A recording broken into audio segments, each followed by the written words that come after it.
Uma boa noite a todos. Nós vamos agradecendo uma vez mais a Deus nosso Pai, a Jesus Cristo nosso Mestre, a Frei Fabiano de Cristo, aos Espíritos amigos, agradecendo por mais uma oportunidade desse encontro.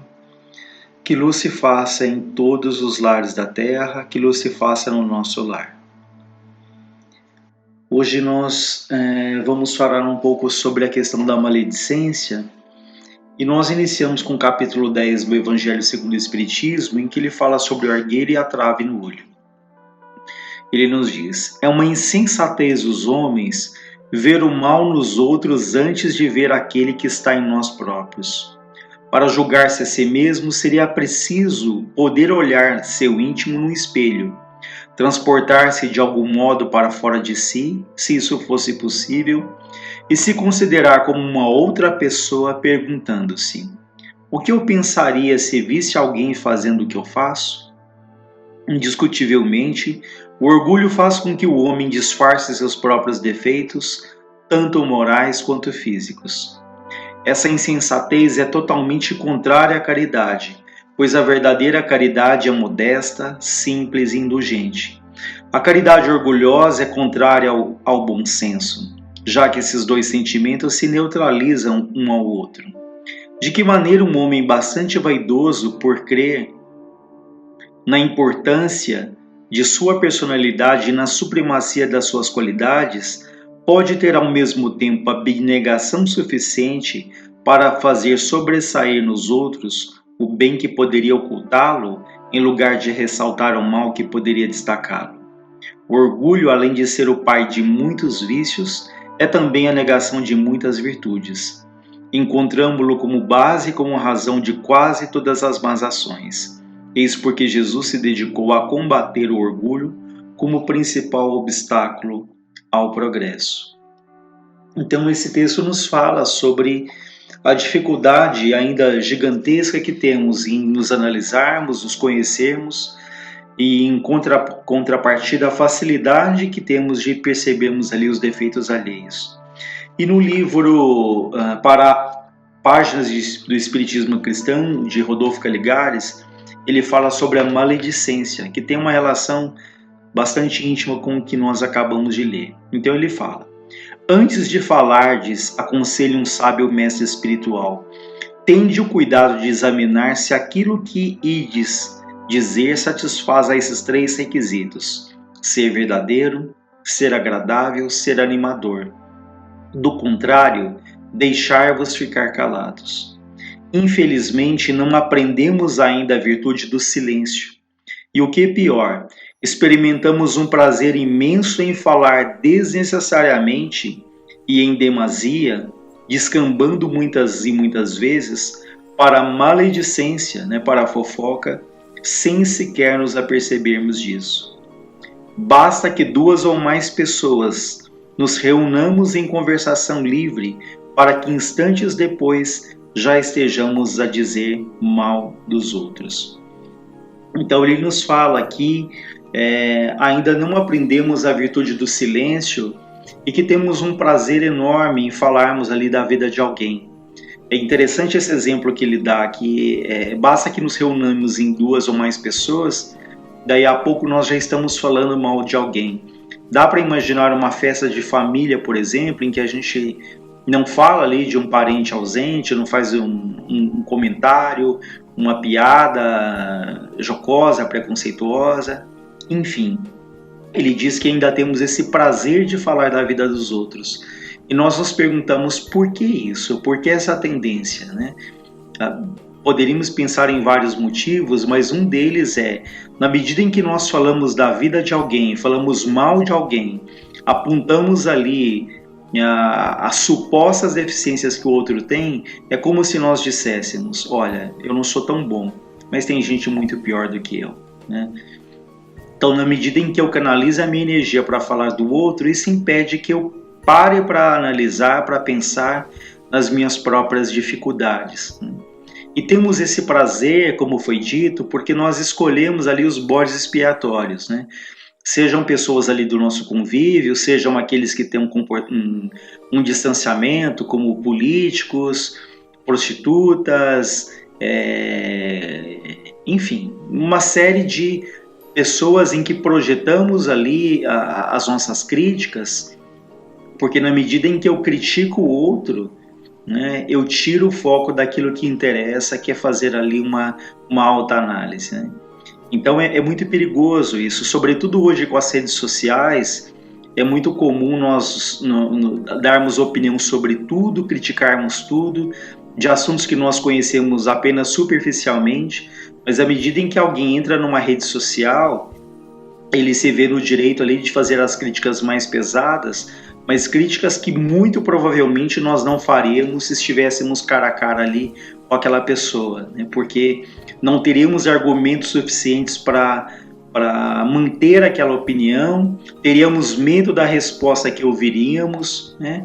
Enfim, nós nos escondemos às vezes atrás de uma rede social com uma suposta coragem que pessoalmente nós não teríamos essa mesma coragem. Então é muito perigoso esse hábito, né, até um vício que podemos cultivar de falar ali mal dos outros, né, de percebermos ali detalhes que para muitos passaria desapercebido, mas o nosso olhar ali é implacável, vai percebendo detalhes que não são relevantes. E aqui, a pessoa que ela de fato ela está preocupada no seu próprio crescimento, que ela tem muitas atividades ali para o bem, ela não encontra jamais o tempo para ficar ali analisando a vida dos outros ou fazendo críticas destrutivas até, né? Então, um dos motivos pelos quais nós alimentamos esse hábito é porque, como foi dito, isso esconde, isso sufoca ali as nossas próprias dificuldades. E uma vez uma pessoa falou uma coisa que é uma frase muito forte, mas que nos leva a refletir, né? Essa frase dizia: olha, eu desejo a felicidade dos outros, desde que essa felicidade do outro não seja maior do que a minha. Então nós temos ainda muita dificuldade em vibrarmos, em ficarmos felizes pela alegria do outro, não é? Temos essa facilidade mais ali para as pessoas da nossa família, as pessoas que nós amamos, mas temos muito prazer ainda em comentar a falha de alguém, o erro de alguém, o tropeço de alguém, a decepção de alguém, né? Porque com isso, quando nós criticamos, quando nós apontamos o erro, mais uma vez nós frisamos, nós nos igualamos ou nós pensamos, olha, ele faz coisas muito piores do que eu, ou às vezes nós falamos, poxa, eu jamais faria isso. Mas ninguém garante, se estivéssemos na mesma situação, no lugar daquela pessoa, nós não tomaríamos a mesma atitude. E nós desconhecemos até que ponto essa pessoa lutou, essa pessoa resistiu, antes de tomar ali uma atitude que nós julgamos errada. É curioso que nós podemos usar, e usamos isso muitas vezes, uma frase antes ou depois de falar mal de alguém. Antes, como, por exemplo, eu posso dizer, olha, eu não deveria estar falando isso, eu sei que não é correto, mas eu vou falar, né? E aí a gente fala ali mal da pessoa. E quando nós fazemos isso, é como se nós disséssemos para nós mesmos, olha, eu vou aplacar a minha consciência, ou dizendo para o ouvinte, não me critique, porque eu sei que está errado, mas eu vou falar assim mesmo, né? E no final, quando a gente fala muito mal de alguém, é que a gente termina ali dizendo, olha, ele é tudo isso, mas ninguém é santo, né? Todos nós erramos, todos nós temos falha. Então, com uma suposta humildade, mas depois de termos falado muito mal daquela pessoa. Então, quando no final eu falo, olha, eu estou falando tudo isso dessa pessoa, mas ninguém é santo, todos nós erramos, eu estou ali também amenizando, às vezes, uma coisa que eu falei que é muito grave ali da vida do outro, né? Então, nós temos que pensar muito antes de falarmos mal de alguém, né? Que a gente tem essa tendência, seja por orgulho, seja por autodefesa, seja para menosprezar alguém ou para ressaltar as nossas qualidades, né? Porque na medida que eu falo mal do outro, eu me sobreponho, mesmo que eu não verbalize, mas eu posso pensar, eu nunca faria isso.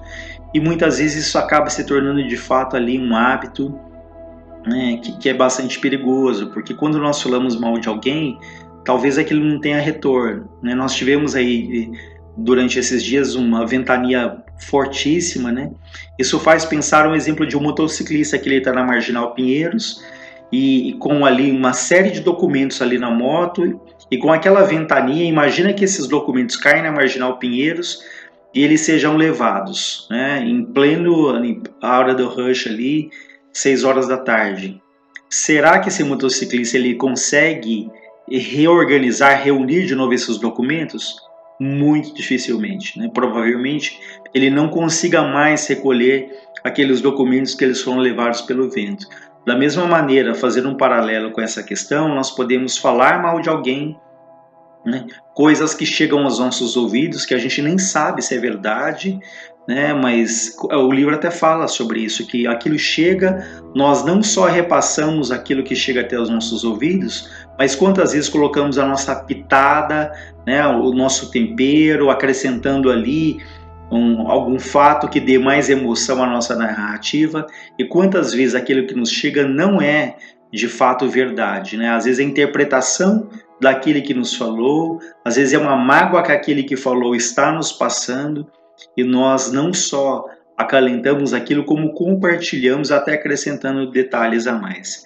Então vejam quanto é perigoso isso, porque depois que a gente descobre que aquilo não é verdadeiro, talvez não tenha retorno, talvez a gente não consiga, como no exemplo do motociclista, reorganizar, reunir novamente todos aqueles documentos, né? E o livro fala, olha, nenhum de nós dá pressa em divulgar notícias sérias sobre assuntos de relevante interesse para a humanidade, mas com que sofreguidão, né, com que pressa disputamos a primazia de passar adiante fatos e boatos desagradáveis, deprimentes ou que possam provocar escândalo, né? E é interessante mesmo isso, que a gente vê alguma coisa e chega em casa e fala, poxa, você não sabe o que eu presenciei hoje, você não sabe o que eu vi hoje, né? E a gente sempre lembra que aquilo que nos chama a atenção, normalmente, ele retrata aquilo que trazemos dentro de nós. Então, se eu sistematicamente observo ali relacionamentos ou a vida sexual de alguém, enfim, aquilo que tanto chama a atenção no outro, quantas vezes são as dificuldades que nós temos, mas que nós até observamos com tanto detalhe no outro, justamente para negar aquilo que trazemos dentro de nós, né? Então, mais uma vez, nós repetimos, quem está de fato focado, concentrado no seu próprio crescimento, no seu próprio trabalho, e quem não tem tanta coisa para fazer, né, e quem está de fato assim, empenhado nisso, não vai encontrar nem motivos, nem tempo para se ocupar ali tanto da vida dos outros, né? Porque temos muito a fazer dentro da nossa própria vida, né?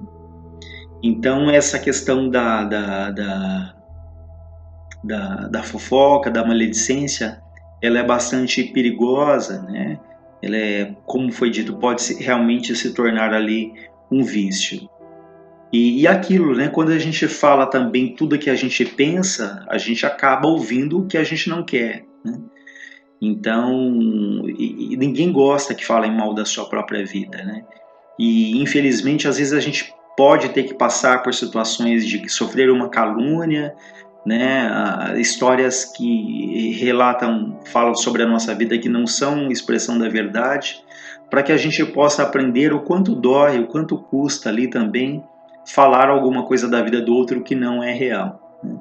Então, é a questão da lei da ação e da reação. Então, não plantemos essas situações para que a gente amanhã não possa colher aquilo que a gente plantou. Então, pedindo muito a Deus para que nos dê essa sabedoria, para que nos dê essa serenidade, né? Mesmo nos momentos de raiva, ali, de revolta, em que nos sentimos ali agredidos, para que a gente não destile ali o nosso veneno, né? Porque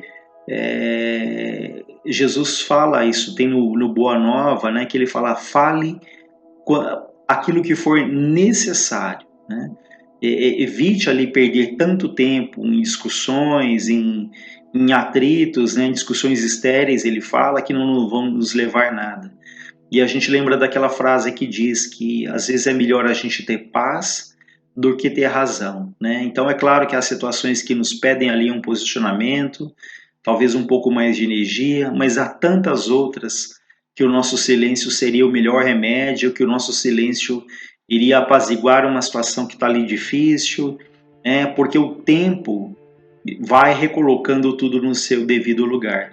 Essa é uma preocupação tão grande em nos defendermos, em falarmos do outro, isso revela atrás de nós o nosso orgulho, a nossa vaidade, essa preocupação excessiva com o que as pessoas vão pensar. Mas se temos ali a nossa consciência tranquila, né, nós temos que manter ali nosso pensamento ligado a Deus, porque Ele sabe o que se passa dentro de cada um, né?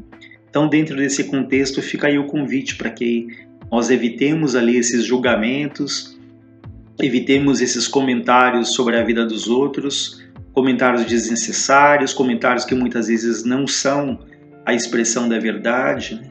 Mas como ele fala aqui, nos convidando a esse silêncio, né?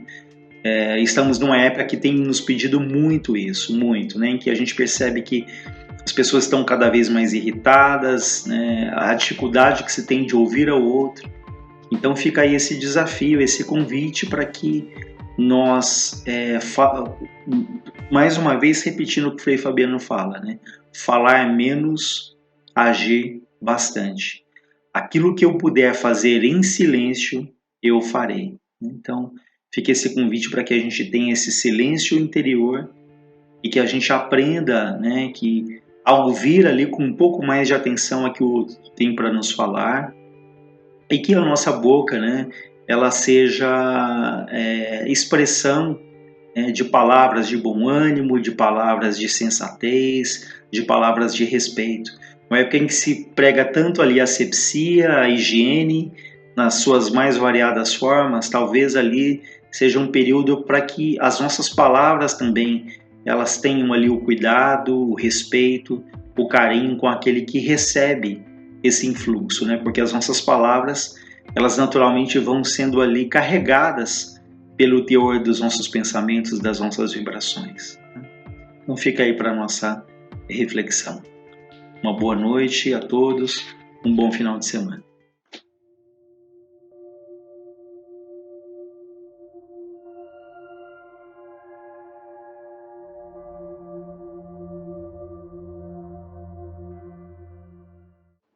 Boa noite a todos. Vamos trazer para a nossa análise uns pontos do Livro dos Espíritos em que Kardec pergunta na questão 853. Certas pessoas escapam a um perigo mortal para cair em outro. Parecem que não podem escapar à morte. Não há nisso fatalidade? Fatal no verdadeiro sentido da palavra, só o instante da morte. Chegando este momento, de uma forma ou de outra, a ele não podeis furtar-vos. Na questão seguinte: assim, qualquer que seja o perigo que nos ameace, não morreremos se a nossa hora não chegou? Não, não morrerás. E tens disso milhares de exemplos. Mas quando chegar a tua hora de partir, nada te livrará.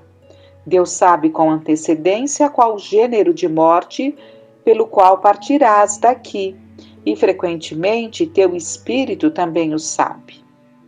Pois isso lhe foi revelado quando fez a escolha desta ou daquela existência. E na questão 854. Da infalibilidade da hora da morte, segue-se que as precauções que se tomam para evitá-la são inúteis? Não, porque as precauções que tomais vos são sugeridas com o fim de evitar uma morte que vos ameaça.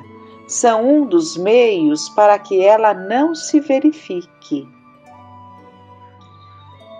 Então nós depreendemos de tudo isso que todos temos uma programação de vida que inclui o tempo aproximado que teremos para o desempenho das nossas tarefas, desde que por irresponsabilidades não antecipemos esse tempo.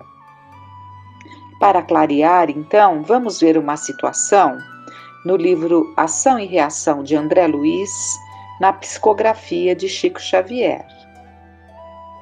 Chama-se Resgate Interrompido.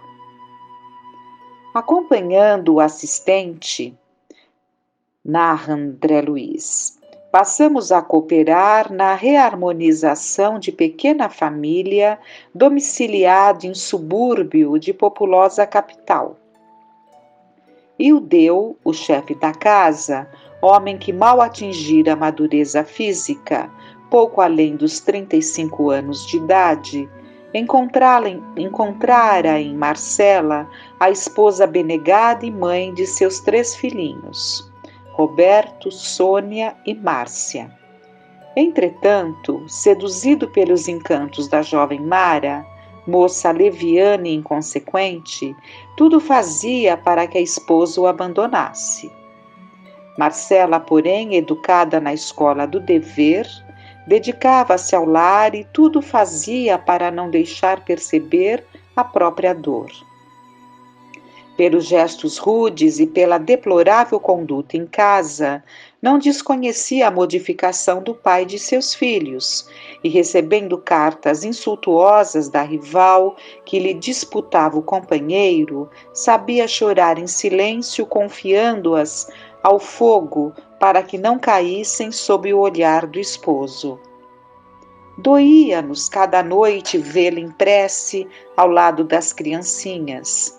Roberto, primogênito, com 9 anos de idade, acariciava-lhe a cabeça, adivinhando-lhe os soluços imobilizados na garganta. E as 2 pequeninas, na inconsciência infantil, repetiam maquinalmente as orações ditadas pela nobre senhora, oferecendo-as a Jesus em favor do papai. Em atormentada vigília até alta noite, agoniava-se-lhe o espírito observando Ildeu, Estroina alcançando o lar, tresandando a licores alcoólicos e exibindo sinais de aventuras inconfessáveis. Se erguia a voz, lembrando alguma necessidade dos meninos, retorquia ele irritado. Vida infame, sempre você a recriminar-me e aborrecer-me, a perseguir-me com censuras e petitórios. Se quiser dinheiro, trabalhe. Se eu soubesse que o casamento seria isso, teria preferido estourar os miolos a assinar um contrato que me escraviza a existência inteira. E gritando intemperante, mostrava-nos a tela de suas recordações em que Mara, a jovem sedutora, lhe surgia à mente como sendo a mulher ideal. Então André Luiz está narrando que eles, os espíritos que estavam ali para auxiliar, percebiam na tela das recordações de Ildeu, né, percebiam ali a lembrança da jovem Mara, cortejava com a esmaecida figura da esposa, que as dificuldades acabrunhavam, e governado pela imagem da outra, entregava-se a chocantes excitações, ansiando fugir do lar. Marcela, em pranto, suplicava-lhe tolerância e serenidade, acentuando que não desdenhava o serviço. Despendia tempo de que dispunha na cooperação mal remunerada em favor de lavanderia modesta, contudo os afazeres domésticos não lhe permitiam fazer mais. Hipócrita, berrava o marido que a cólera transformava. E eu? Que pretende você de mim? Por acaso fazer mais? Sou um homem dependurado em lojas e armazéns. Devo a todos, por sua causa, simplesmente em razão do seu desperdício. Não sei até quando poderei aturá-la. Não será mais aconselhável regresse você à terra que teve a infelicidade de vê-la nascer? Seus pais estão vivos. A pobre criatura, em lágrimas, emudecia, mas sendo a voz dele estentórica, quase sempre o pequeno Roberto acordava e acorria em socorro da mãezinha, enlaçando-a estremunhado. E o Deu avançava sobre o miúdo interventor, a sopapos, clamando com insofreável revolta: saia daqui, saia daqui. E qual se o Petis não lhe fora filho, mas adversário confesso, acrescentava cerrando os punhos: tenho gana de matá-lo, matá-lo. Todas as noites, esta mesma pantomina, bandido, palhaço. E o menino, agarrado ao colo materno, sofria pancadas, até recolher-se de novo ao leito em pranto convulsivo. Entretanto, se as filhinhas choramingassem, eis que o genitor se desfazia em ternura, ainda mesmo quando plenamente embriagado, proferindo bondoso: minhas filhas, minhas pobres filhas, que será de vocês no futuro? É por vocês que ainda me encontro aqui, tolerando a cruz desta casa. E não raro ele próprio ia reacomodá-las no berço. Silas e nós entrávamos em ação a benefício de Marcelo e dos filhinhos. Do atormentado lar, ameaçado de completa destruição, demandávamos outros setores de serviço, sem que o assistente encontrasse oportunidade de administrar-nos esclarecimentos mais amplos. Todavia, quase que diariamente à noite, ali aplicávamos alguns minutos em tarefas que nos falavam aos refolhos do coração. Contudo, apesar de nosso esforço, o chefe da família mostrava-se cada dia mais indiferente e distante. Enfadado e irritadiço, não concedia à esposa nem mesmo a gentileza de leve saudação. Fascinado pela outra, passara a odiá-la. Pretendia desobrigar-se do compromisso assumido e trilhar nova senda. No entanto, como atender ao problema do amor às pequeninas? Sinceramente, pensava de si para consigo. Não amava Roberto, o filho, cujo olhar o acusava sem palavras, lançando-lhe em rosto censurável procedimento. Mas adorava a Sônia e Márcia com desvelada ternura. Como ausentar-se delas no desquite provável? De certo, a companheira teria assegurados perante a lei os direitos de mãe. Senhora de nobre conduta, Marcela contaria com o favor da justiça. Refletia. Ainda assim, não renunciava ao carinho de Mara, cuja dominação lhe empolgava o sentimento enfermiço. Fosse onde fosse, registrava-lhe a influência sutil, a desfibrar-lhe o caráter e a dobrar-lhe a cerviz de homem que até encontrá-la fora honrado e feliz. Por vezes tentava subtrair-se ao jugo, mas debalde.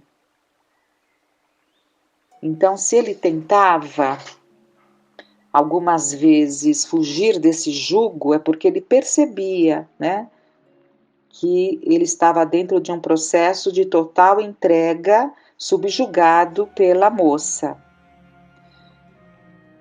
Continuando. Marcela apresentava o semblante da disciplina que lhe competia observar e da obrigação que lhe cabia cumprir. Quando Mara, de olhos em fogo, lhe acenava a liberdade ao prazer. Foi assim que lhe nasceu no cérebro doentio uma ideia sinistra: assassinar a esposa, escondendo o próprio crime para que a morte dela, aos olhos do mundo, passasse como sendo autêntico suicídio. Para isso, alteraria o roteiro doméstico, procuraria abolir o regime de incompreensão sistemática, daria tréguas à irritação que o senhoreava e fingiria ternura para ganhar confiança. E depois de alguns dias, quando Marcela dormisse, despreocupada, desfechar-lhe-ia uma bala no coração, despistando a própria polícia.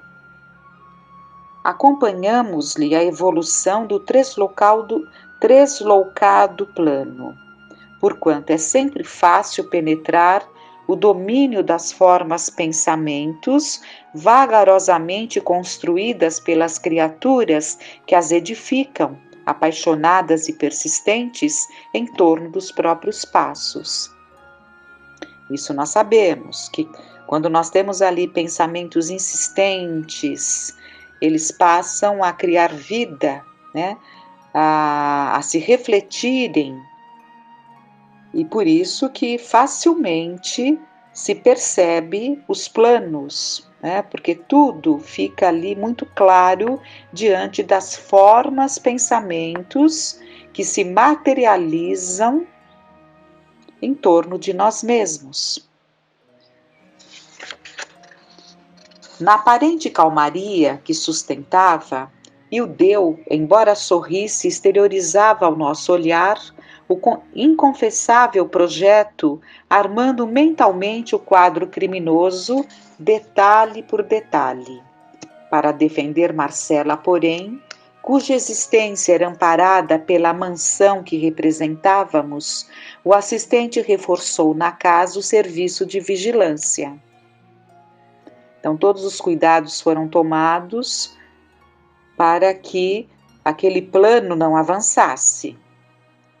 2 companheiros nossos, zelosos e abnegados, alternativamente ali passaram a velar dia e noite, de modo a entravar o pavoroso delito.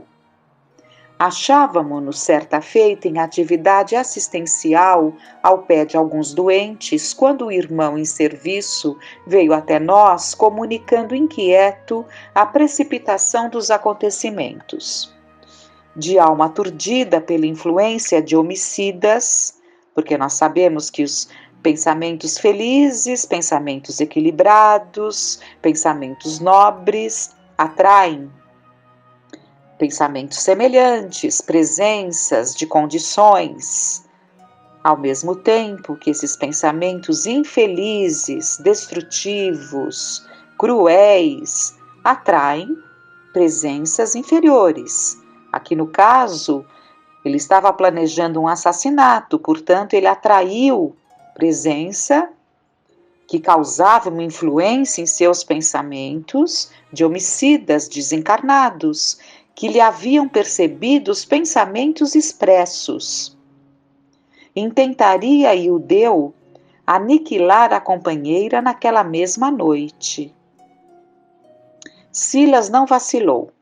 Demandamos de imediato a casa singela em que se reunia a equipe doméstica atormentada. Dispondo de extensa autoridade de que se achava investido, o nosso orientador, empregando o concurso de entidades amigas em rotina de trabalho nas vizinhanças, inicialmente baniu os alcoólatras e delinquentes desencarnados que ali se acolhiam. Apesar da providência, o plano infernal na cabeça do nosso pobre amigo evidenciava-se integralmente maduro, porque mesmo sem influências era um desejo dele. Portanto, a intenção, o plano continuava, mesmo tendo sido afastadas essas influências, ele continuava com o seu plano. Porque partiu dele. É sempre assim. Tem que partir de nós. Nenhum espírito consegue nos influenciar num determinado ato destrutivo sem que nós não tenhamos acalentado e desejado agir daquela forma. E continuando.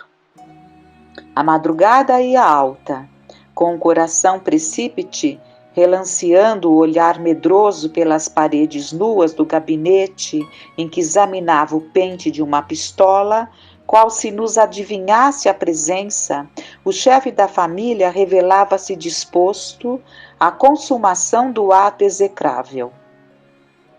Revestindo-lhe todo o cérebro, surgia a cena do assassínio, calculadamente prevista, movimentando-se em surpreendente sucessão de imagens. Oh, se as criaturas encarnadas, relata André Luiz, tivessem consciência de como se lhes exteriorizam as ideias, certamente saberiam guardar-se contra o império do crime. O irrefletido pai pensava demandar o aposento dos filhos para trancá-los à chave, de maneira a evitar-lhes o testemunho, quando Silas, de improviso, avançou para o leito das meninas e, utilizando os recursos magnéticos de que dispunha, chamou a pequena Márcia em corpo espiritual à rápida contemplação dos pensamentos paternos. Ou seja, o que aconteceu?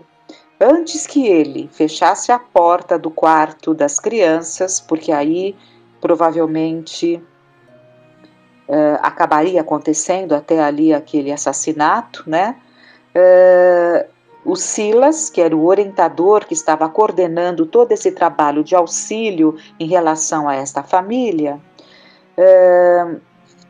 ele fez com que a pequena Márcia, que estava adormecida, portanto com a alma desprendida do seu corpo físico, e em espírito, ela é levada a contemplar a cena, a contemplar o que estava acontecendo.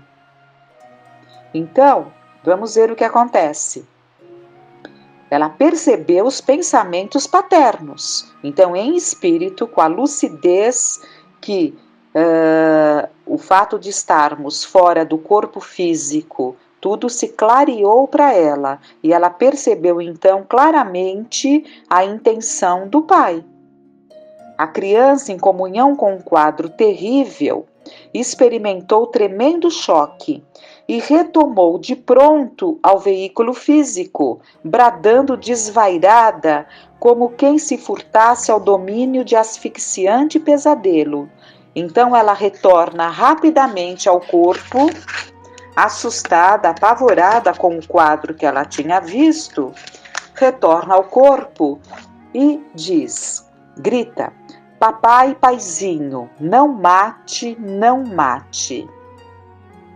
E o Deu, a esse tempo, já se encontrava à porta, sustendo a arma na destra e tentando manobrar a fechadura com a mão livre.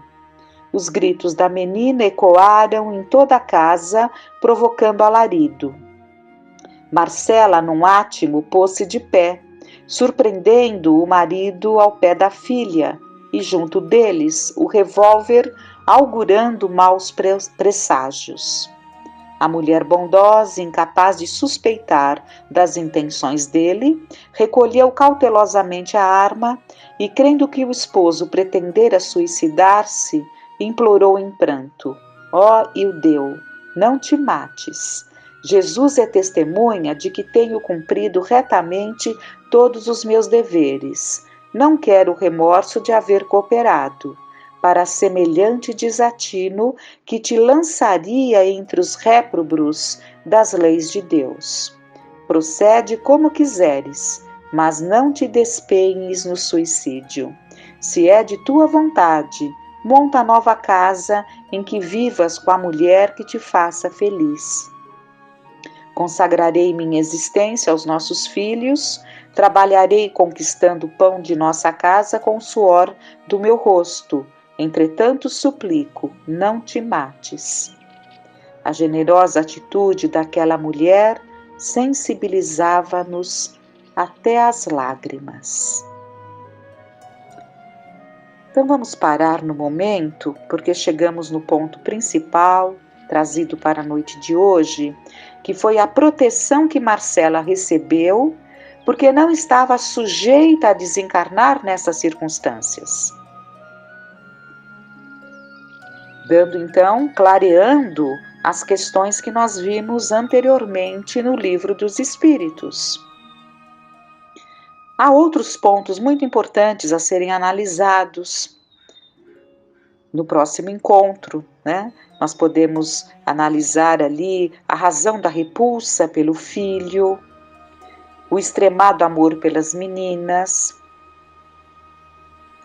Mas vamos agora, então, nos preparando para a nossa prece, rogando a Deus que nos auxilie, nos fortaleça, para que tenhamos forças para cumprirmos com os nossos deveres, seguindo o nosso caminho com confiança, para que o fardo não seja tão pesado, para que o fardo seja leve, como nos ensina Jesus. Pai nosso que estais nos céus, santificado seja o vosso nome. Venha a nós o vosso reino, seja feita a vossa vontade, assim na terra como no céu. O pão nosso de cada dia nos dai hoje, perdoai as nossas dívidas, assim como perdoamos aos nossos devedores. Não nos deixeis cair em tentação, mas livrai-nos de todo o mal. Tenhamos uma noite de paz.